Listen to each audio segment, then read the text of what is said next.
My name is Jonathan Kaplan, as I said momentarily ago. I'm the director of the Schusterman Center for Jewish Studies and a faculty member in the Department of Middle Eastern Studies at UT Austin. On behalf of the center and its affiliate faculty, I would like to welcome you to this evening's roundtable discussion, Antisemitism, Racism, and Social Justice Today. Anti-Semitic and racist attitudes have been a persistent feature in American society. In the last few years alone, such biases have increasingly been made manifest in hate speech and violent acts such as the police murders of George Floyd in Minneapolis, Minnesota, and Breonna Taylor in Louisville, Kentucky, and the murder of congregants at synagogues in Pittsburgh, Pennsylvania, and Poway, California. Tonight's roundtable discussion will explore how we might understand the relationship of anti-Semitism and racism. How do anti-Semitism and various forms of racism intersect in American society? What features of American society continue to make anti-Semitism and racism operative? How might an understanding of the relationship between anti-Semitism and racism enable movements for social and restorative justice and work to change the consciousness of our nation? This evening's panel is being held using the Zoom webinar platform. After approximately 45 minutes of conversation among the panelists on our roundtable, we will have some time for Q&A from our audience. I encourage you to ask questions using the Q&A button located at the upper bottom of your screen if you are on a computer, and the top if you are on an iPad. Also, I encourage you to view tonight's roundtable using the gallery setting for viewing, which is available on a desktop using the toggle button in the upper right-hand corner of your screen. Please ask questions as you have them using the Q&A feature, and my colleague, Dr. Susie Seraph, and I will help to curate the questions at the end of our time together, and our moderator for this evening, Rabbi Neil Blumofe, will pose them to our panelists. I would like to extend my thanks to the sponsor of tonight's event, the Gale Family Foundation. This event has been organized as a part of Professor Anthea Butler's virtual visit to UT to give the Gale Family Foundation Fall Lecture in Jewish Studies. In addition, this event is being co-sponsored by the following units at UT Austin: the Departments of American Studies, History and Religious Studies, the Center for the Study of Race and Democracy, the John L. Warfield Center for African and African American Studies, the Bernard and Audrey Rappaport Center for Human Rights and Justice, the Major in Race, Indigeneity, and Migration, the Humanities Institute, and the Office of Diversity, Equity, and Inclusion of the College of Liberal Arts. I would like to thank Dr. Tatiana Lichtenstein, Dr. Susie Seraph, Sablin Arden, and Nicole Farrell for their work on organizing this event. It is now my great pleasure to introduce our panelists and moderator for this evening's discussion. Dr. Anthea Butler holds the Geraldine R. Siegel Chair of American Social Thought and is chair and professor of Religious Studies and Africana Studies at the University of Pennsylvania. Her new book, White Evangelical Racism: The Politics of Morality in America, was published earlier this year by Ferris and Ferris, a division of UNC Press. Yesterday evening, she gave the Gale Family Foundation lecture, The Ties That Bind Us: African Americans and Jews in America and Our Shared Future. Our second participant is Dr. Peniel Joseph, who holds the Barbara Jordan Chair in Ethics and Political Values and is a professor in the LBJ School of Public Affairs and the History Department at UT Austin. He is also the founding director of the LBJ School's Center for the Study of Race and Democracy. Dr. Joseph's most recent book is The Sword and the Shield: The Revolutionary Lives of Malcolm X and Martin Luther King Jr. Our third panelist is Dr. Jeremi Suri. He holds the Mac Brown Distinguished Chair for Leadership and Global Studies and is professor of the Department of History and the LBJ School of Public Affairs. His most recent work is The Impossible Presidency: The Rise and Fall of America's Highest Office. Our moderator for this evening's roundtable is Rabbi Neil Blumofe. He is senior rabbi at Congregation Agudas Achim in Austin. He teaches rabbinical and cantorial students at the Academy for Jewish Religion in New York. I'm honored this evening to welcome students from his class on peace studies at the Academy for Jewish Religion. He also teaches courses regularly at Austin Presbyterian Theological Seminary and the Seminary of the Southwest. He is a senior fellow at the Shalom Hartman Institute in Jerusalem and a fellow with Rabbis Without Borders. Please join me in welcoming our panelists for this evening. Thank you very much, Dr. Kaplan. And it's such a privilege to be with you, Dr. Butler, Dr. Joseph, Dr. Suri, and joined, of course, by Dr. Seraph, to have a good conversation. I hope that you're all doing well. Usually, Dr. Butler, I would say, how was your travels? But I guess we're, we'll see how things go. As I'm thinking, I'm going to ask you all just a question. Why do you do this work? But I'd like to tell you why I do what I do, just a little bit, just for a minute, just so we can get a sense of things. I'm also fairly interested in jazz and its history, and try to do a lot of jazz activism, as it were, in Austin. And I believe there's an indelible, even an inextricable connection to jazz regarding Jewish and African-American or Black culture. And specifically, where I got turned on to all of this and sort of connecting dots is at a young age, thinking about after the 1936 Olympics in Berlin, there were decrees passed to prohibit jazz and swing dancing and swing music, which were considered to be in German Fremdländisch, or alien music, and it had to be eradicated. And in 1937, there was a degenerate art exhibition. And in 1938 in Dusseldorf, there was a degenerate music exhibition called Entarrte Kunst. And I remember looking at some of the pictures of this and seeing the cover of the exhibition program. Maybe you remember this too and see it from 1938. There is a picture of a monkey in top hat and tails playing the saxophone with a Star of David on his lapel and a gold earring in his ear, is the epitome of degenerate music or the degenerate art. And I would say that the jazz scene was never eradicated in Nazi Germany. In fact, it survived in the loopholes in cultural policy and even thrived to a degree in the labor concentration and death camps themselves. In Theresienstadt, there was a group called the Ghetto Singers. In a labor camp in France in 1942, there was a prisoner named Erich Pechmann who sang the blues regularly for the inmates. And it says that when he sang, everyone became quiet. He magically produced the sound of an entire band, and everywhere Pechmann went, he reassured these frightened people. And in Buchenwald, there was a group called Rhythm, which developed into a big band from across Europe. And they learned, even during the war, from American POWs about bebop, about Charlie Parker and Dizzy Gillespie and some of the experiments that they were making in the scene on 52nd Street. And one of the saxophonists in this band called Rhythm, Miroslav Heitmar, wrote that music that was strictly prohibited as racially impure by the Third Reich was played before a public so international in composition that under any other circumstances, it would not have come together. And all of these listeners understood what it was about. The SS, though, did not get it. So perhaps we can continue to discover, like the Exodus from Egypt in the Bible, the various codes and the subterranean messages of blues, jazz, and our discussion that continue to reveal. So it's an honor to be joining you. And Dr. Butler, I'd like to begin with you. So why do you do this work? And what are your goals? And who have been your influences throughout your career? We'd love to hear you, Dr. Butler. I know. I was getting ready to say, I think I do this work because I'm crazy.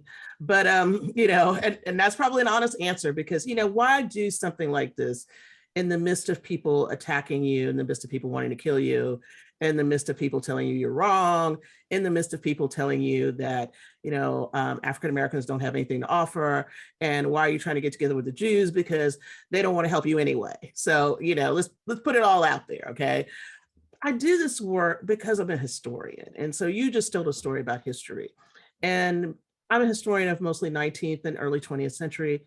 And I think that for me, looking at the history of race, whether I'm thinking about that in my own family history or the histories of families across this country, I do this kind of social justice work because I know we're not where we need to be as a country. And I think it's really clear that at this moment that we're in, where democracy seems to be sliding away, where there's more anti-Semitism than ever, there's more racial injustice than ever in the United States, people have to be out there. Somebody has to be out there saying something. And the issue is that who's going to go? Who's going to say the thing? And I am now in a position to say the thing. Throughout my academic career, I wished I could have been more silent, right? Maybe I'd have gotten tenure faster. Maybe I would have been full professor faster.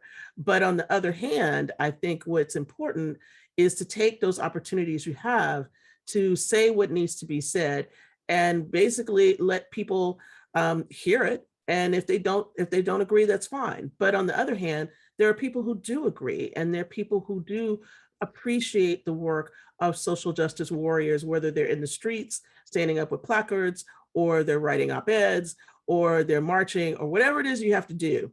We all have to be together in this endeavor, because if we don't, we're not going to be in a very good place. And we're not in a good place now, despite all the work that has been done. Thank you, Dr. Butler. Let me just say that I've really enjoyed reading and appreciated reading The White Evangelical Racism that you just released. I was a student in New Orleans long ago, and we used to go up to Swaggertland, up to Baton Rouge. Oh yeah, we sure did. That was really something. So thank you for lifting that up and bringing back some chapters for me as well, and really offering really important information for 20th century and beyond so we can walk together. Dr. Joseph, it's a pleasure to see you, and I've really enjoyed your writing over the years, and certainly The Sword and the Shield, which we spoke about earlier this year, and the history of the Black Power movement and Stokely a Life. I know you've gotten up to 74 episodes of Race and Democracy in the podcast. Yeah, we've got some more to do. I've been so busy with just life, but there's some more happening very soon. Yeah. Well, I appreciate that. Can't wait to check that out. Do you want to answer this? What are your goals in doing this work, and who might have been who remain some of your influences? Well, I think my mom is my big influence, and I write about her, who's 82 years old, and I just finished visiting her in New York. And my mom, is from I'm the proud son of Haitian immigrants. My mom's a hospital worker, 1199 SEIU. So all this is coming from her in the weeds. And I agree with Professor Butler about everything, really. I mean, I think this book is very profound. As a historian, this has been my favorite depiction of Billy Graham, because I always wanted to read a book that really investigated that, because Billy Graham had there's a version of Billy Graham that is such a profoundly progressive figure, like a transgressive figure who, if Dr. Butler talks about the link between evangelicals and fundamentalism, and the 1949 speech where he says, look, this world war is coming in 5 years, and how Eisenhower asked him to speak to both white and Black pastors, but he did little to assist this idea of racial justice and building the beloved community in a multiracial way. So I think what I'm interested in, and I agree with this idea that we're in tough times, and I'm working on a book now on America's third Reconstruction right now, but I'm interested in Dr. Butler talks about it here at times, this idea of the beloved community, right? And you talk about it as well, Rabbi. And what, how do we manifest that, and what does that mean? And I think what's so interesting about this past 2 years and the work by people like Dr. Butler is that I think we've seen this idea of a beloved community manifest and exist parallel with this racial backlash. So one of the things I talk about is Reconstructionist versus Redemptionist, right? And I think what Dr. Butler calls out very courageously is that white evangelicals who should be on the side of Reconstruction, right, often are not. She doesn't generalize, because she says, look, 81% vote in this certain way, so there's this other 19%, and she says that those are growing as well, right? These sort of progressive figures, but in a big major way, too often they find themselves on the wrong side, justified by the history that she tells, the collapse between communism and civil rights, racial slavery in the 19th century being justified through certain biblical scripture that continues to this day. So I think this is a powerful book. And I think that one of the things that animates me is this idea of all of us coming together to build this beloved community. And those of us who are Black and part of the Jewish faith, sometimes those are one and the same, are really integral to that, just because of our histories and our histories of coalitions as well. Thank you, Dr. Joseph.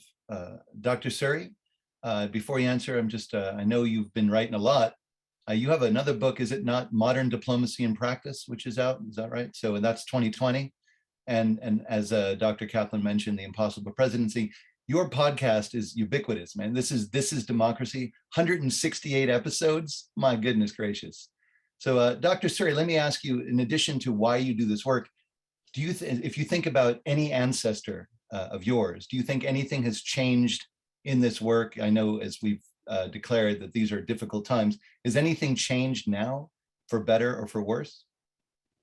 I think a lot has changed, Rabbi. It's a great question you ask. I'm the child of immigrants from India. I'm half Hindu, and from Russia. I'm half Jewish. And luckily, I'm on my maternal side Jewish and paternal side Hindu, so I have full standing in both. So I'm a Hindu, as are my kids.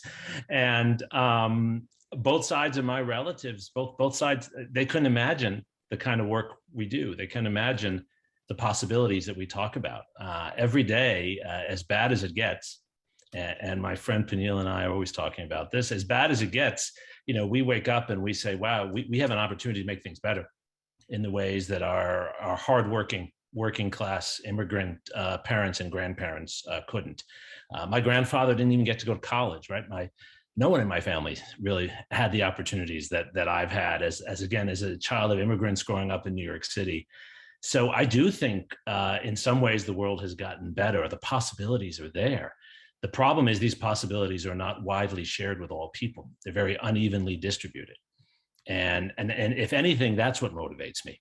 We don't have a problem of scarcity in our world. We have a problem of distribution. If the problem were scarcity, then it would be more understandable that people are suffering and mistreated in other parts of Austin, in other parts of our society. But the fact that we have resources and opportunities for so many people, and we hoard them and maldistribute them and allocate them in ways that don't serve more people like us, honestly, and more people not like us, is really what motivates me. And having spent a lot of time reading history since I can remember, I was always fascinated in history. It's always struck me that politics matter so much. I'm a political junkie. I'm a political historian. I'm a political activist. And getting the politics right is so important. And that motivates me every day. We're living in a moment now where in some ways our politics are getting better and in some ways they're getting much, much worse. And we're seeing more of the worst elements every day. But let's also remember, and both Anthea and Peniel referred to this, Black Lives Matter movement was the largest peaceful nationwide set of demonstrations in our nation's history, far more than civil rights movement in the 1960s. That's extraordinary. That's extraordinary. So making those possibilities a reality for more people, that to me, Rabbi, has always been, the tikkun olam calling to repair the world. I think historians have a really important role. We're privileged to be able to do this, to tell the stories that others don't have the time to research and learn about, to tell those stories, to share those stories, and to share those stories in a way that help to move our politics in a different direction. We are at risk of accepting poor performance, of treating that as normal. And we as historians can remind people that there's a different way, that there are alternatives. And that's what motivates me every day. That's what motivates our podcast. That's what motivates my scholarship. And the only thing you didn't mention is that my son is on our podcast, right? That Zachary reads a poem on our podcast. He's written 168 poems. And that's part of my point too, right? There's a poetry in the ugliness of our world, and we can bring that out and motivate ourselves to do more, to tell those stories. And every day I try so hard, and I benefit and learn so much from Anthea and Peniel and you and so many wonderful colleagues, and particularly students. Amazing. Thank you so much. And Lador Vador, I guess, in the podcast, right? From generation to generation. Exactly. You know, it's interesting to have that be in the uncomfortable space. And Dr. Butler, this question's coming to you, but what Theodore Adorno used to say is to write poetry after Auschwitz is barbaric. And it's an interesting thing to be able to have poetry, as I would do as well, on something so important to remind us of the better angels of our nature, as it were. So Kol HaKavod, congratulations and continued success for you and your son and your family for this. Thank you. For sure. Dr. Butler, we talked about this last week, and I just wanted to let's get into it, shall we? Sure. So, Dr. Joseph, Dr. Suri, please respond. Obviously, we know in 2015 in Charleston, South Carolina, 9 African Americans who were spiritually engaged in Bible study at the Emmanuel AME Church were murdered. And at the Tree of Life Synagogue in Pittsburgh in 2018, 11 worshipers were murdered while praying to God during Shabbat services. Dr. Butler, are these terrorist acts related? And out of these tragedies, what opportunities now have been missed? Yeah, they're absolutely related. And what they're related by is racism, and the kind of racism that is rooted in white supremacy. And I think that with both of these cases, you have to understand that the people who came to the synagogue, who came to Emmanuel AME, were people who were tortured by race and racism. I mean, when you start to think about what Dylan Roof did after sitting in a Bible study, what happened at Tree of Life Synagogue when you come and you shoot people in the middle of Shabbat service, you have to understand that racism is a poison. And that kind of poison that is rooted in white supremacy, i.e. that idea that whiteness and white maleness especially is what is going to carry forward for everything in this country, and that everyone else is a threat. This is what the problem is. And both of these situations, I think, for people, it's very difficult to hear that because it cobbles up the horrible truths of, the kind of rhetoric and the kinds of things that both of these men read and consumed before they showed up at each one of these, at each faithful day to eradicate human beings. So having said that, I think one of the things that we have to really face head on in both of our communities and understand is that we are under a kind of siege. And that siege is from people who are relentless about spewing hate, relentless about not wanting to understand history because they have a disdain for it, and they want to believe a lie. And when you believe a lie, that starts to twist up everything inside of you, and you end up doing things that you don't need to do. I will say this, one of the hard days for me are the days when something like this happens, like Tree of Life happens, or Emmanuel AME happens. And they're hard days for me in part because I know what it means for a community of faith to be broken apart by violence. But moreover, I think what really disturbs me, outside of the loss of death, is the ways in which Christians sometimes respond to this and don't respond in the ways that are really either helpful or useful or confrontational against racism. It's going to sound strange for a religious studies scholar to say this, but oftentimes I find more empathy and more truth-telling with atheists than I do with other people, because they at least can see squarely what the situation is. Those who like to hide behind their faith oftentimes don't want to see what the truth is. And so for me, I think that these kinds of events, point to whether you want to say this is just anti-Semitic, that's one thing. Yes, it very much is, but it also has a racial component to it. And we have to understand how those things work together in terms of violence and, weaponizing people to do things that they should not do. I appreciate that. And do you have any thoughts about maybe opportunities that have been missed since? I mean, there's always opportunities that are missed, and I can explain what I mean by that. What I mean by that is this, there's the opportunities that happened for different communities of people to get together, and people within the communities get together. So, lots of people showed up at Emmanuel AME, they showed up, at the temple in Pittsburgh, they did things. But does this make for a bigger, nationwide thing? No. It's about how do people triage their immediate communities, you know. I think in the case of Emmanuel AME, this probably happened more on a broader scale because Obama showed up, right? But even then, afterwards, people came to Emmanuel AME as though it was a place of pilgrimage, as opposed to a place of how do we go together and work better in the community. And I think that's the same thing for Tree of Life Synagogue. I think that, you know, people recognize this and say, oh, this is terrible, but that didn't stop anything else that happened later on with different synagogues and other kinds of things that people have had happen, you know, since that particular, you know, horrible event. Thank you, Dr. Butler. And I think you've raised some really important points. And Dr. Joseph, I want to just pursue one of those threads that Dr. Butler brought up. Do you consider anti-Semitism a form of racism? Yes or no, or why not? Yeah, no, that's a very interesting question. You know, I think anti-Semitism is both a form of racism and religious persecution, right? I think in so many ways we've seen this, and there's great scholarship on this, in the way in which Jews have been racialized now, for over centuries, right?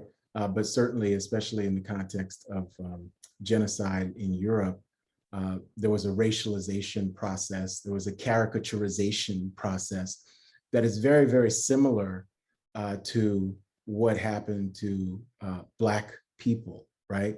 I think one of the interesting parts, and this is where Dr. Butler was talking earlier about trying to get to the hard part of Black-Jewish relations, is this idea of Jews becoming white, some Jews becoming white post-Nuremberg, I would say, you know, where this idea of, and we're not talking about Hasidic Jews who I grew up with in New York City. We're talking about Jews who might be called Reform Jews, Jews, some who are observant, some who are non-observant, but for all intents and purposes aren't even anglicizing their names, but became sort of considered white with all the prerogatives that came with that. Because like Dr. Butler said, the kind of racism we have here really is a politics of white supremacy. And the way in which I explain white supremacy to my students, and when you read Isabel Wilkerson's Caste, she does a wonderful job with this, is that the organizing principle of racial caste in the United States is anti-Blackness. And then the opposite of that is whiteness. And other people who are non-white are in between those poles. So when Derek Bell says, you know, Black people are the faces at the bottom of the well, he's not kidding. There have been times where Jewish activism and Jews sort of parallel aspects of that, and they're trying to figure out where they're going to fit among that caste system. We've had, whether you think about Rabbi Joshua Abraham Heschel, and Julian Zellers has the new biography of Rabbi Heschel, who really is all in. But then we had one of the most interesting aspects of the civil rights movement, and I know Jeremy knows this, is Southern Jewry. And what did Southern Jewry, what did it decide? Some went all in on anti-racism and really aligning themselves at times, you know, being right there where African Americans were desegregating schools. Others hid and actually joined aspects of white supremacist mob violence against Black people, right? So it's a very complicated situation. But I would say that, yeah, when we think about anti-Semitism, you know, it is racism, it is religious persecution, and it is a form of white supremacy as well. You know, it's a form of white supremacy, this kind of vision of white supremacy that at times says, you know, it's not just about anti-Black, it's anti-Jewish. There are versions that are anti-Catholic, and that's what's so interesting about this book, White Evangelical Racism. It really breaks down how the white evangelicals were able to utilize race to knit together this coalition that in other historical contexts disliked each other, even hated each other. Pentecostals, First Baptists, Southern Baptists, Catholics, Dr. Butler talks about Phyllis Schlafly, who's made sort of a comeback with a show on Hulu and different stuff, and the Over the Rainbow Dinner of 1982, and sort of celebrating the end of the ERA. Really a profound book, so well done. I think that part of Black Jewish coalitions is when we see each other and see each other's pain and trauma and see the common denominator that we have. I think part of the tensions are when we have mutual feelings of betrayal because of this idea of racial caste and the fact that some of our Jewish brothers and sisters can escape into whiteness in the way that Black people just never will be able to do, right? They've not stretched the bonds of whiteness, the boundaries rather, to the point where phenotypically you could just pass, even though we've had a ton of Black people who basically try to pass. Yeah.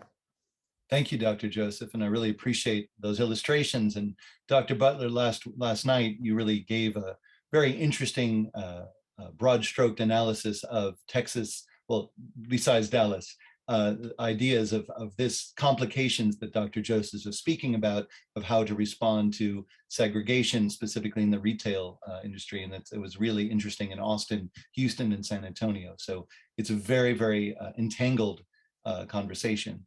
And Dr. Suri, I'm looking at the time, we only have like 18 minutes left, and this could be the new Talmud, Dr. Suri. So I'm just going to ask you, but I have a few more questions I really want to ask because I think it gets to the heart of the matter. But sticking with this idea of anti-Semitism as a form of racism, let me ask you, what are some of the political and religious aspects of anti-Semitism? I know Dr. Joseph began to speak about that. I'd love to get your idea about that too, please. Yeah, I obviously think everything that Anthea and Peniel said makes a lot of sense. There's more to say though, of course. And as you said, we could go on for quite a while. I'd actually like to just emphasize some differences between anti-Semitism and racism. And these differences don't mean one is worse than the other or one is less worse than the other, but there are differences that play out in our politics and that I think explain a lot in American society today. There is a perception tied to most anti-Semitic tropes that Jews have some conspiratorial access to power, right? And that's usually not the presumption that's made about African Americans by racists, right? The presumption made about African Americans is that somehow they've long been kept out of power and should be kept out of power, and all sorts of arguments are made for that. But the trope of Jewish access to power, of conspiratorial use of power, largely because of the proximity to certain industries, particularly banking, that Jews were forced into historically because Christians were not allowed in those industries. As a consequence, that inflects the way people parade anti-Semitism in American society and other societies in curious ways. And so I'm always struck by the ways in which Jews are being persecuted in many contexts, including the incidents we've talked about, for somehow not simply being outsiders, but also being insiders and having too much access to power. And that plays out in our politics today. A lot of the populist anger towards Jews is an anti-elitism that gets associated with Jews who don't see themselves as those kinds of elites, but nonetheless are characterized in that way. I think it's also important here to bring in Israel. We haven't talked about, question. Yeah, we haven't talked about Israel at all, and as if the topics aren't controversial enough, we'll enter more controversial space there. But what we've had for at least the last 5 years, really we could say the last 10 to 12 years, is an Israeli government that has associated itself, and I mean the Israeli government, I don't mean the Israeli people, but an Israeli government that has associated itself with some of the proponents of the very racist rhetoric that my colleagues both mentioned here. And of course, Anthea has written a whole book about this in a sense, right? The politics of this have been Likud politics in Israel that have felt well served by evangelical politics in the United States. And I have a number of students, in particular one, Daniel Hummel, who's published a fantastic book. If others haven't read it, I encourage you to read his recent PhD on exactly this, on the connection between the religious right in the United States and the Likud in Israel. This has complicated our discussions in the United States, because if we are critical of the anti-Semites, but yet those anti-Semites are allies of Israel or allies of the Israeli government, This complicates the story, and it brought us to a moment with the Tree of Life where we had people who were attacking Jews but claimed they were actually supporting the Israeli government at the same time. So that has made our discussion incredibly difficult, and I think that has doubled down on the problem of anti-Semitism that we face in our society, because the groups we would normally look to in American politics, mainstream politicians in a state like Texas, who we would look to at least condemn in a post-civil rights moment, to condemn some of the most extreme forms of anti-Semitism and the most extreme forms of racism, are at best silent, and at worst they're complicit. So our senators and our governor, at their best days, they don't say anything about this stuff. On their worst days, they double down and contribute to it. And so that to me is something that, especially as a Jew, I'm very conscious of in our society, that we have leaders who, although they are falling over themselves to help Israel, are actually supporting the groups that are espousing the anti-Semitic rhetoric about all of us. And that's a very difficult position to be in. And I know actually, and you should say something about this, Rabbi. I know you've thought a lot about this. No, for sure. And there's a lot to unpack in this. And again, lots to say, and I'm sure we will. I just wanted to just mention that when I was a student in Poland many years ago, when communism fell in 1991, there was graffiti that I would see of the dollar sign, of the swastika, and of the Jewish star. So I think that that's very interesting. And within this moment, I appreciate you bringing this up, Dr. Suri. In this moment, there was Ruth Weiss wrote an article today regarding Cynthia Ozik's column in Esquire in 1974, the title of which was "All the World Wants the Jews Dead, an Overwrought View from the Peak at the Bottom."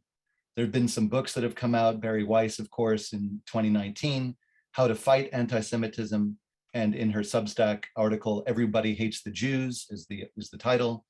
And then, of course, Dara Horn just recently put out People Love Dead Jews is the title, Report from a Haunted Present. And her idea about the fascination with Jewish death and little respect for Jewish life.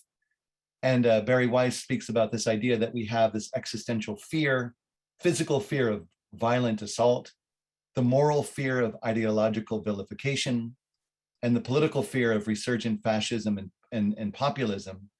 And this is all part of a discussion, of course, of identity politics and the culture of conspiracy, Dr. Suri, as you raised. Certainly, whether it's a tweet all about the Benjamins or otherwise, then I think that this is something, and certainly there could be a whole day speaking about Black Lives Matter and the hesitancy of supporting that wholeheartedly because of the various platforms and various rhetoric and different ideas. But I really appreciate you setting the table for us. So Dr. Butler, to you, how is Zionism to be considered within this understanding in your estimation? How does Zionism or anti-Zionism get entangled in the anti-racist work and in the resistance against anti-Semitism? It gets entangled for the very reasons that were just stated. I mean, I think one of the things that is always striking to me, we're going to talk about evangelicals here for a minute, is that on the one hand, there is all this love and support for Israel, but the reality is that they just want y'all to get saved to be with Jesus. And this is the whole point. And I think that, what I find difficult and what is hard for me to understand when I'm looking at the situation right now in Israel, and I asked this when I was there back in 2000, I'm like, why are you taking so much money and support from these people? They don't care. They want you to just get saved on the plain of Megiddo. Do you not understand what this story is supposed to end like? And they're like, no, they're really helping us. I'm like, but they're not helping you. And that's the point. I mean, I think that for a lot of the time, for some of us who are looking at the situation, we're going, I want to get with you, but you are with the people who are trying to hurt me, right? And so that's really hard to do because, essentially you're like, I want to be for the state of Israel. I want to be there. But at the same time, you're hurting people who really can't afford to be hurt anymore. Right. And your government is representing something that is really terrible, in a certain sense. I brought up yesterday during the talk, it's like, what do you do if you're Black and you want to make Aliyah and you get to Israel and you get treated with racism just the same way that you get treated here? if you're Black and Jewish. And so these are complicated issues, and I'm not saying that we're going to fix them tonight, but I do think we need to start to face them squarely in the face, you know. And I want to bring up something that you were talking about with Barry Weiss, because I've been kind of hard on Barry Weiss, but I'll say this, you know, to talk about, yes, people want us dead. Yes, we feel this pain. Yes, that's a starting point for both of our communities to talk, because people want Black people dead too, you know. And I think at that moment, this is where I say, yes, we have something in common here. We need to talk about our communities. How can we talk about this without, raising our voices, first of all, and then secondarily thinking about ways in which we can partner together for change and also for protection, because I actually think that that's an important piece of this right now. So let me say the last thing about Israel, and then I'll let somebody else talk. I think it's really difficult for many African Americans, and I'll speak here because I've got a lot of friends who ask me this and say, you're doing this work, why do you care? They are doing these things to Palestinians. And I'm like, there's a difference between the state and there's a difference between people. And we need to try to make the differentiation between the two, first of all, and then secondarily, talk about ways that we can be in solidarity with people. I know I have lots of Jewish friends who do not like what is going on right now and didn't like when the previous, government was in, and, had issues with that. But I do think it's a moment for us to stop and take stock of what we think is happening on both sides of the tape. And in Texas, down the road from you, you have a very big church who has Christians United for Israel. And that's a huge, lobbying thing that is a juggernaut in terms of how things get treated and how, politicians respond to certain kinds of issues regarding the state of Israel. So, this is a messy situation, but I think that we need to talk about it more if we're going to get to the root of trying to figure out how we can be in solidarity and how we can make change about these things in order to bring about some kind of rapprochement. And Dr. Butler, you and Dr. Suri have really raised some important points, as controversial as and certainly seeing the chat and different ideas as well. But it's really about trust. And Dr. Joseph, you and I have spoken about this, and I know you speak about this a lot. You spoke about it earlier.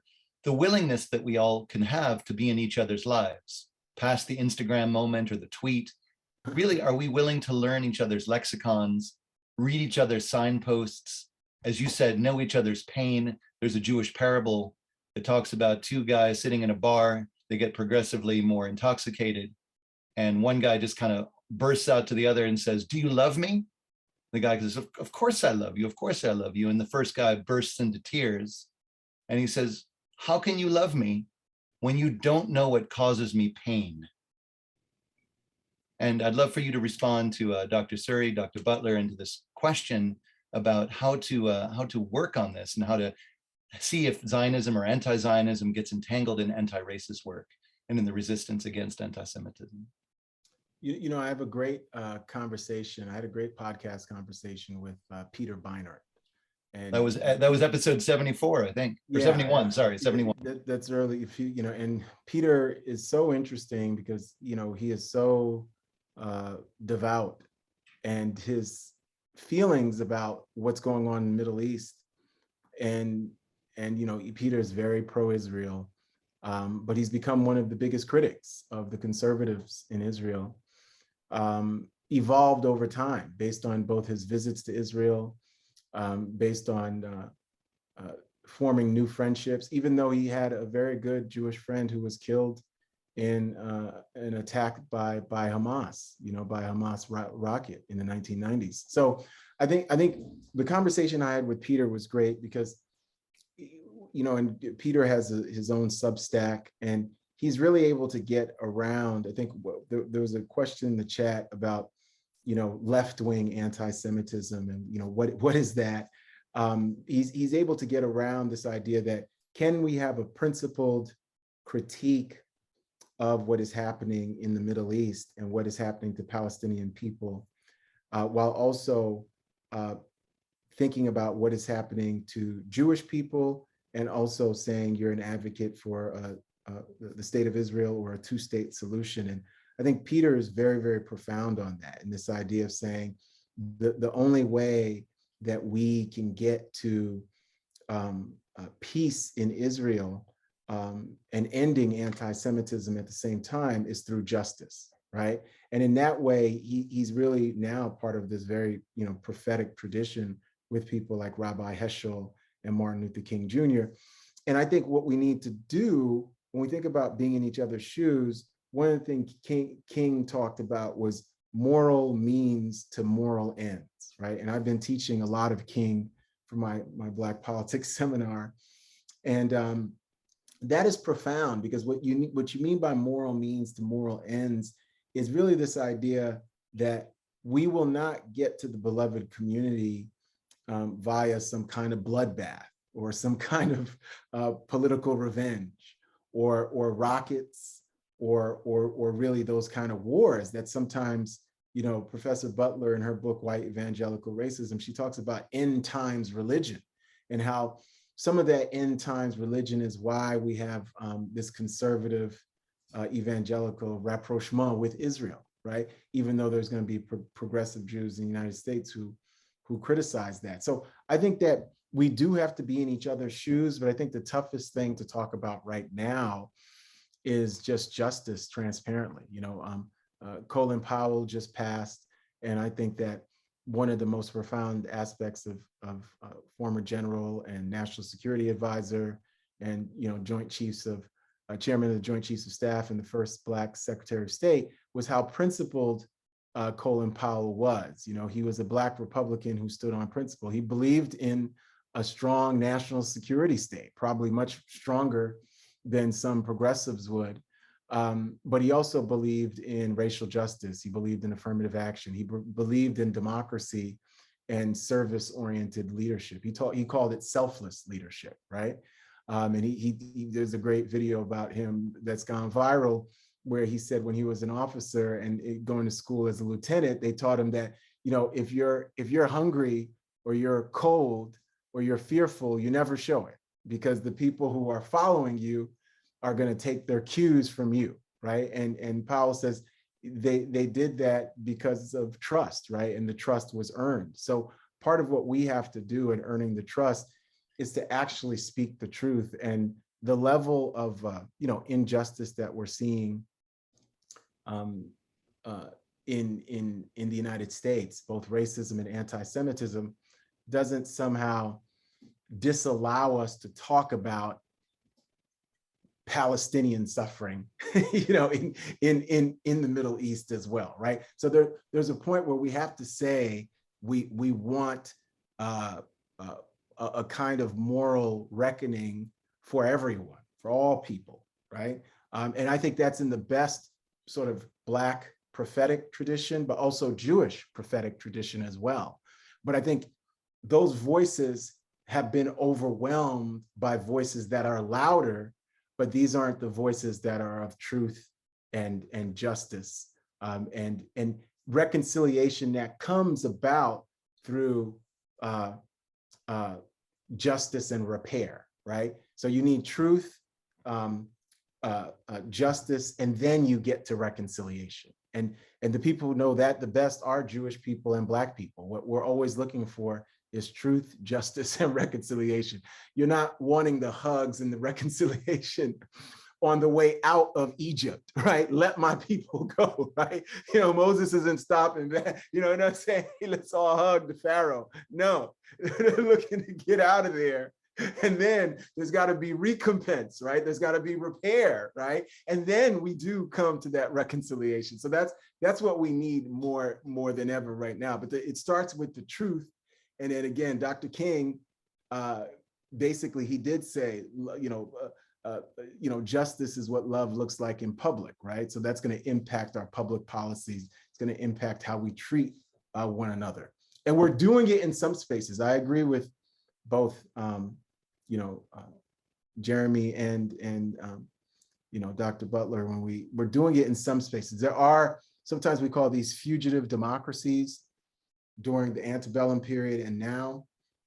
Black women have been huge leaders of these fugitive democracies, even as they've been, in religious parlance, buked and scorned by everybody, okay? But they've been leaders. Jews have been leaders here, where we set up these beloved communities and these bubbles that impact people all around us. So we are living it. What we haven't been able to do is seize state power to make this an even bigger reality, but we are living it in some ways. Thank you, Dr. Joseph. Really appreciate the answers that the three of you gave, and they're very thoughtful and certainly food for conversation. And I'm gonna I have one more question, Dr. Butler, it's to you, and then we'll open it up for everybody. You and I spoke, we talked about opera, we talked about movies that we're gonna see, we talked about lots of cool things, and I was into it. I read your book and it was great. And a while ago, I gave a homily at a local church, invited by a friend who's the Reverend. And just before I was slated to speak, a passage in the Christian Bible that railed against the Pharisees was put up on the big screen. I think it was Mark 2, actually. And at that moment, my friend looked at me and said, "Oh no," had a revelatory moment and said what this insinuated. And he devoted significant time in an unplanned moment, kind of ran over my thing that I was going to do, but that's cool. Unpacking the sonority and the resonance of that word, Pharisee, and the image outside of the Christian reference to his entire congregation. So I don't mean to get into the weeds of all this, but Pharisee, or movement, a school of thought in Second Temple Judaism, largely considered to be the basis and the foundational aspects of Rabbinic Judaism. And based on the teaching of Christianity in the New Testament, the name has come into usage to describe a hypocritical and arrogant person who places the letter of the law above its spirit, and it's considered insulting for sure. We're talking about seeing each other's pain. In your latest book, right at the end, oh my God, I was so with you in the end, right? You write so provocatively that, I'm going to quote you, "Evangelicals are the Pharisees." I was like, oh no. How do you suppose this lands? And in the next edition, do you aim to change this sentence? Yeah, I was intrigued by your question because I thought, yeah, I could see how that sounds. But, again, this is where I would say to you, it wasn't meant the way you think. It was meant as a thing to them, and that they would understand it in a certain kind of way where you understand that in a very different way. And so if I'm writing that end of the book, you know what I do at the end, basically, is I say, if you agree with me, you can stop now. This is not for you, right? But you read on, so you got to see that. And so, I'm sorry. Will I change it? Maybe I should have said whitewashed tombs. That would have been a lot better. That could be it. It was a play on words. Will I change it? That depends on the press. Honestly, you make a change in a book, that means that, you can only change certain things, because once you change the typeset, then you go to this other thing. That is not to excuse that.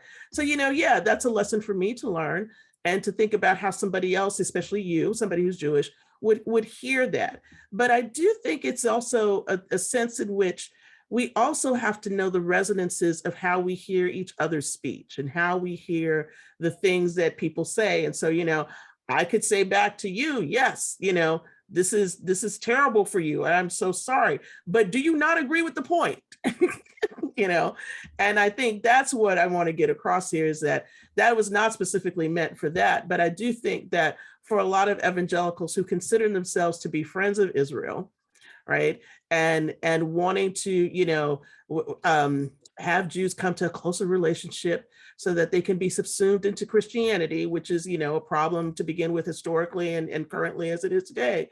I think this is where we have the conversations that are, that are tough, but, we got to see what we're doing that's wrong.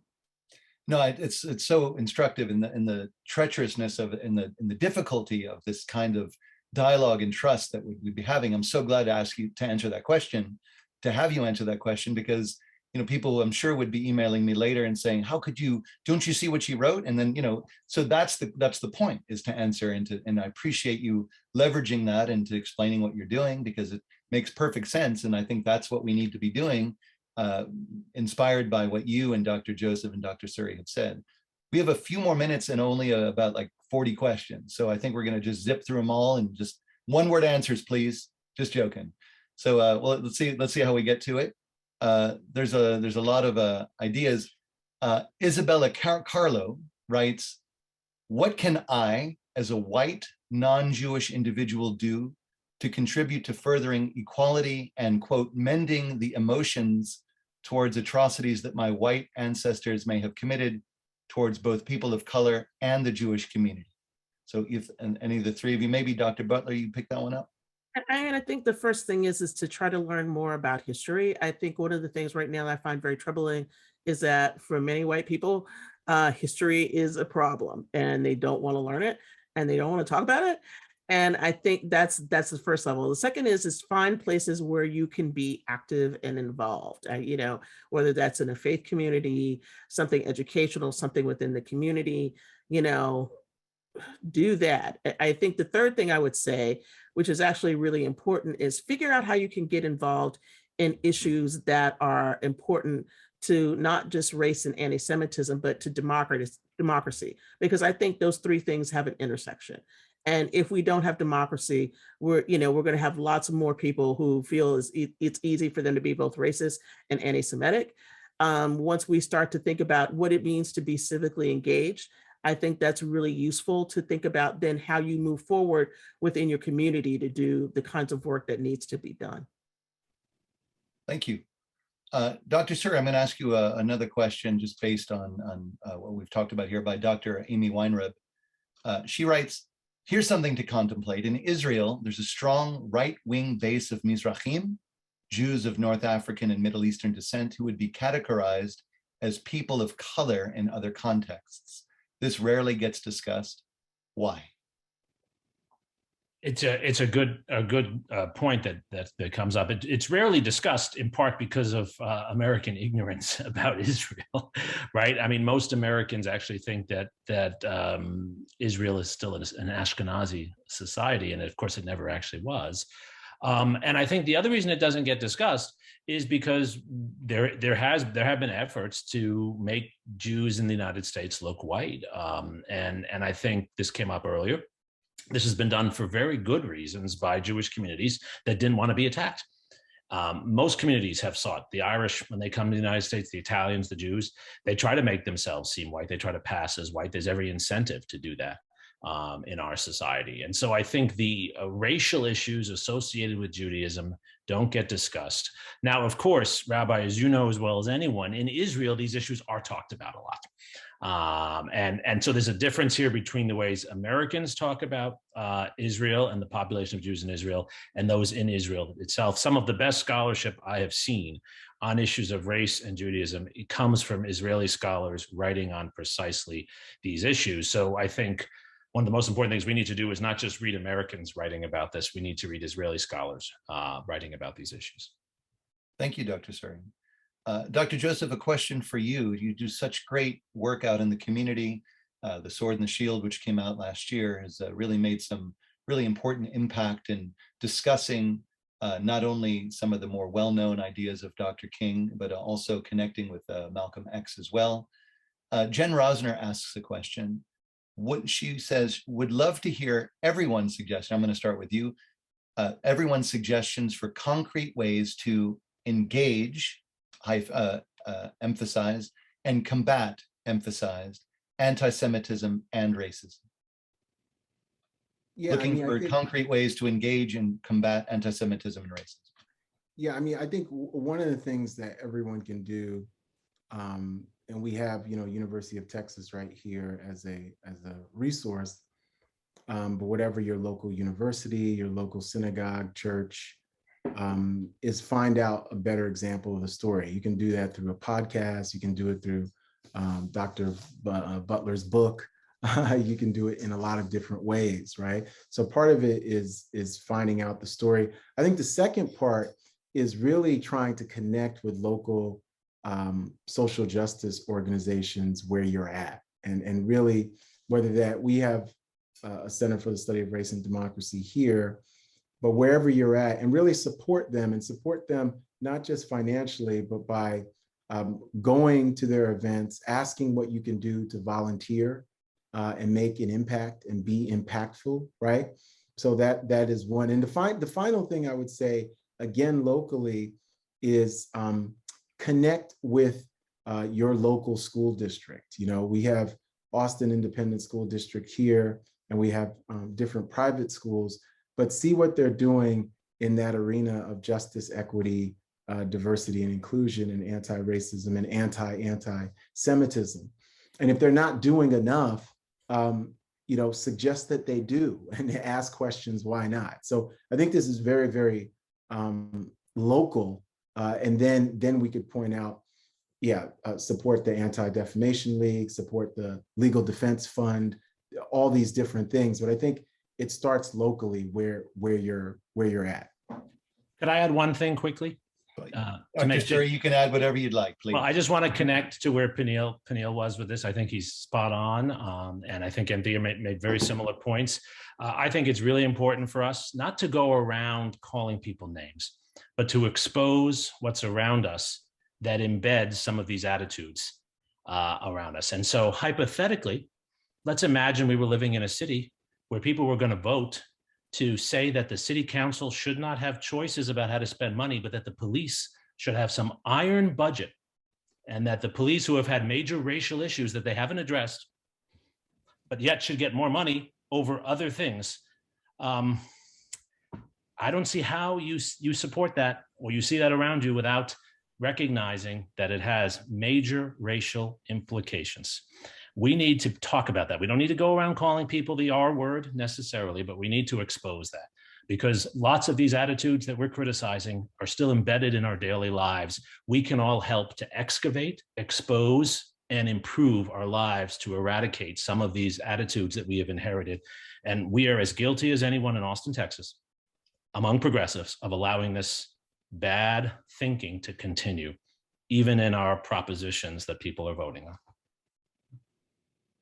Thank you. Dr. Butler, did you want to add anything to that? No, I think that, both of you had some really great things to say here. I'm going to defer because there's a couple of the questions in there I think will be useful for me to answer. Thank you. So why don't we go to you, Dr. Butler? This is from Joanne Berlowitz. I'm gonna condense this question just a little bit. We talked a little bit regarding the anti-Semitism, as she writes, from the far left. She says more insidious is anti-Semitism from the left. Would you agree that in the universities and in the mainstream press, when Jews have been attacked, they have been quiet? Just would love to get your reaction to that, as Joanne writes. Yeah, I'm always wary about questions like this, because I say, what university, I know the New York Times, people have problems, but whenever somebody says to me universities and they make this a big long thing, I want to say, be very specific with your with the examples, first of all. But yes, there is anti-Semitism on the left. There are people who don't want to hear from, anything Jewish because they have ideas about Israel, or, the political situation that we've talked about, or they have feelings about Palestine. There's a lot of different ways that this reads out, right? And yes, lots of us have problems with the New York Times because we're all, struggling because we don't find the things that we really want to have in there. And that's probably why there's Substack. But the other reason, because you can't find what you want in the regular newspaper. So you go to Substack where you got to pay so you can look at what you really want to read, right? But that brings up a bigger point. And the bigger point is about how we're all siloed. And I think that, I am at a university, and, nobody can accuse my university of this because, basically we have one of the highest percentage of Jewish student populations in the country at the University of Pennsylvania. Philadelphia has a huge Jewish community. We take a lot of pride in trying to make a welcome space for students who are Jewish on campus. I think that one of the things I would say about the left, and when you say the left, that makes me think, are you the right? Are you the middle? Are you the side? Because there's always that question about what is the political aspect of the question you're asking. And I think that's what I would throw back to you and say, where are you talking about this in terms of the political? Are you saying this in terms of what is happening in Congress? Do you not like some of the people who are saying things? What is this about, right? And so when we talk about these kinds of issues, I think it's very important for us to speak with clarity, because if you don't speak with clarity, then you end up muddying the waters about what the left or the right or the center is doing. Be specific, speak to specific instances, first of all. Secondarily, speak to the things that you think that are problematic about what there is. And so if you have a problem with liberalism, right? And it's not just about how liberals behave, but about liberals acting in a specific way that you think does not support either the state of Israel or supports anti-Semitism, then I think that's an important way to think about it. Here's another thing I want to just bring up, because this was in the chat, and I'm looking at the chat because and there were some really tough questions from one particular person out there, and I want you to know I saw you, and I'm not answering those questions. So let me be clear about that first of all.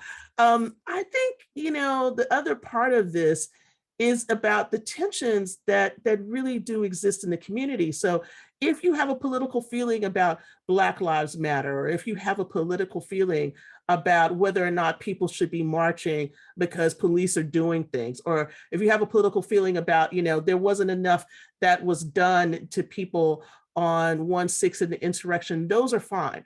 What I do think you have to realize, though, is that those effects, those happenings impinge upon what is going on with everything else. And so if you don't pay attention and you think 1/6 wasn't bad, and you think that doesn't have anything to do with anti-Semitism or racism, you'd be wrong. Okay, you'd be very wrong. I want to jump in here for a second on Sure. what Dr. Butler is saying, because this question about HB 3979, and I was about to ask that one. I want to talk about that, because the superintendent who was telling them they had to teach the other side of Holocaust history, and this question is very good from Carol, saying, how might this help us, one, the incident, and help us see the relationship between anti-Semitism, racism, and white supremacy? Well, I think that's a great question, Carol, and I would like to try and tackle that. I think one of the best parts when you read, whether it's Elie Wiesel, where you read Heschel, when you read about Jewish prophets and prophetic traditions, and you read about Black social gospel prophetic traditions too, right? Both the women and men in those traditions, is this idea about having, and Jeremi talked about tikkun, this idea about having this moral tradition, right?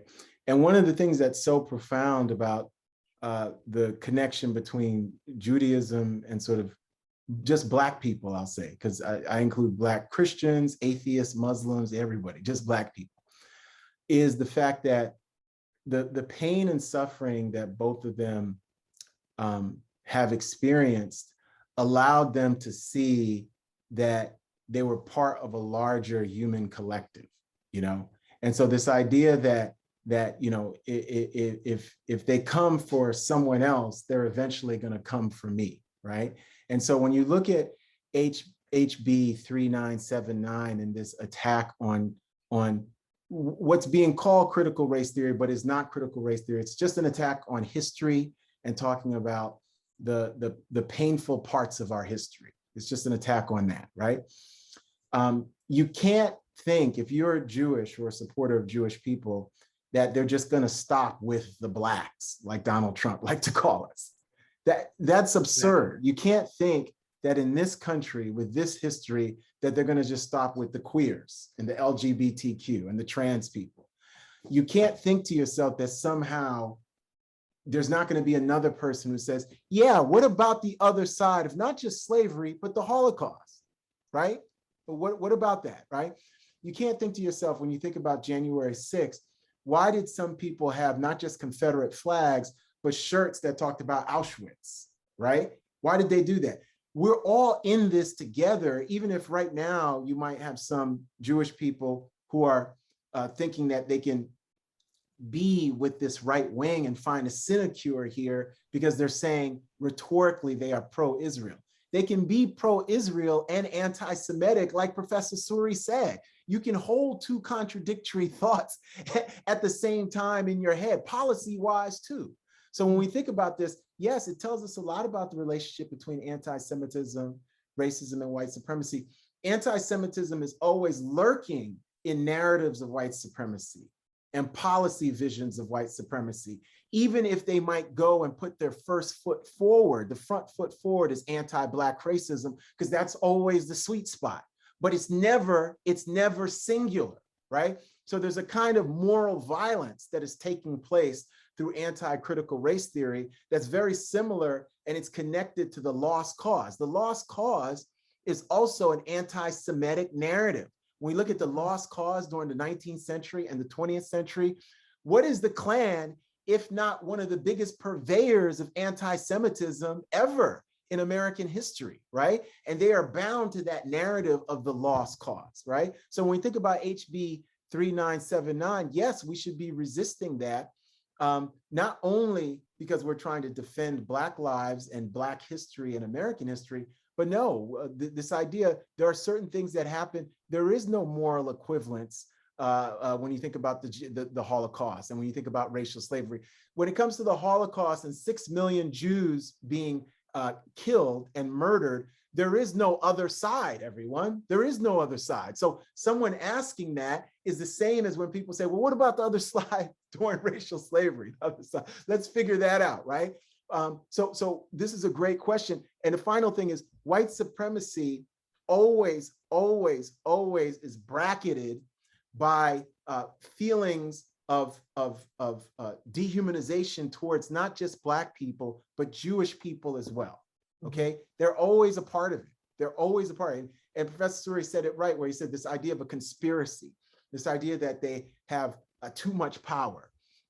People release false books like the Protocols of Zion and all these books that are absolute fantasies that were made up, just like Professor Butler was talking about Trump's big lie. One of the biggest lies has always been the Protocols of the Elders of Zion and all these different things. There's a ton of them out there that people are still trafficking in 2021, right? On the internet and in real life. So this is a really important question. It's something we should all be wary of us, those in Texas. These assaults on critical race theory, these assaults on voting rights, they're coming for Jewish communities too.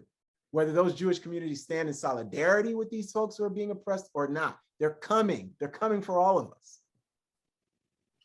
So thank you, Dr. Joseph. There's a long-standing tradition in the synagogue that you'd never end with a difficult verse. So you always go back even to try to find one, and that's it's very, very important to hear the prophetic words that you're saying, Dr. Joseph, as we're looking for and trying for a beloved community. But in the last few minutes that we have, I'll ask the three of you, and so important to have these conversations, and I'm so grateful for your time and your generosity, and I look forward to many, many more. And Dr. Butler, hopefully we'll meet you in Austin before too long. Let me just ask you, maybe we'll start with you, Dr. Joseph, since you're still on fire, which is excellent, really important. Is there any sustained, this is the end of the Haftarah here. This is the end of you got to have a hopefully an uplifting word. Is there any, we have to chant? Are we going to chant before we're done? You know, maybe in the after party, we're going to get there, Dr. Suri. Is there any sustaining hope and wisdom for us that you can offer? I mean, we're threading the needle here. What you got for us, Dr. Joseph? How we're going to whistle the sermon on the way home? What do you got?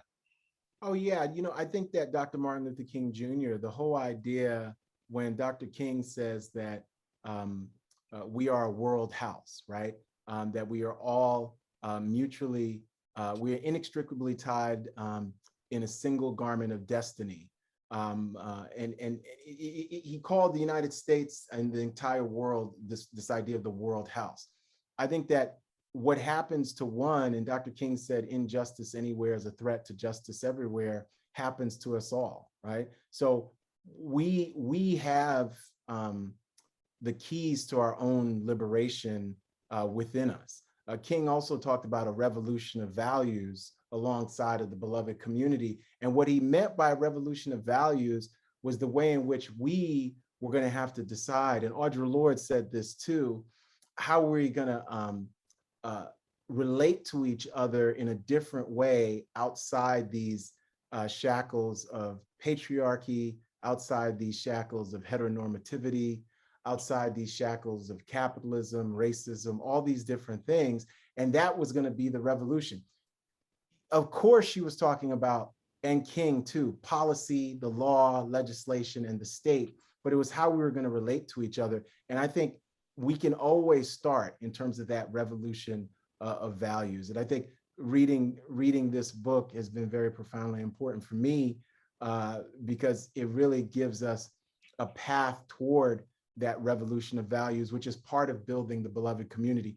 We're going to have to change hearts and minds, and we start with our own even as we're going to have to impact policy and institutions and structures and democracy. Thank you, Dr. Joseph, and we'll give each other the benefit of the doubt too. It's been a pleasure. Dr. Suri, I'm going to ask you to weigh in just briefly, and then Dr. Butler, you get the last word. And I just want to say thank you all very, very much. May we gather for good health and blessings to build this community. Dr. Suri? So I'm going to speak actually directly, since I have a short period of time, to the Reformed Jewish community and the larger Jewish community. I think this is an enormous moment of opportunity for us to have conversations in an honest way within our synagogues and our communities that we haven't had for a number of years. It's been very hard to talk about these issues, especially when we bring Israel into the conversation. And it's about time we start having these conversations. And I am super optimistic because under the leadership of people like Rabbi Blumofe and others, our synagogues are becoming communities of conversation. And we don't have to presume what the answers will be. But it's time we take a long, hard look at what we as Jews are doing in American society and how we are contributing to strengthening our democracy and to do more of that and to remember Tikkun Olam. And I think that's happening. I see it among the younger members of our congregations. And I just thank you, Rabbi, and so many others, the Schusterman Center and others for encouraging these conversations. Thank you, Dr. Suri. I'd just say that, for the last, about maybe 10 months, I've been having these conversations in between, which started off with the Katz Center. And then I've been visiting, virtually lots of synagogues and having other talks with cantors and rabbis and everybody, right? And it's been an interesting year for me because this has always been something that was part of the way that I wanted to behave, in terms of fighting against anti-Semitism and racism. But I think, this time, the welcome that I've had from the Jewish community has been a really great one. So I appreciate that. And I want to say that on the other side, too, to the African-American community, this is where we have to do the work and we have to cross the aisle. And lots more of us need to cross the aisle and do this because it's really important. One of the things that pains me so much right now, and this is where my work is to try to dismantle the conspiracy theories that so many of our young people have right now. Every time I hear a rapper say something about the Jewish community or Jews run Hollywood, I just cringe because I know this is like long-standing stuff that has been in the community for a very long time. And I really hate it. But at the same time, I'm on the ground working with, students every day to try to help them see that this is not the way things are. There's a bigger picture. There's a bigger picture of why we've been pitted against each other and why the things have happened in this country the way that they have. And that's because of racism. So I'm just hopeful that, we can all continue the work. Those of you who are out here listening this evening will continue the work.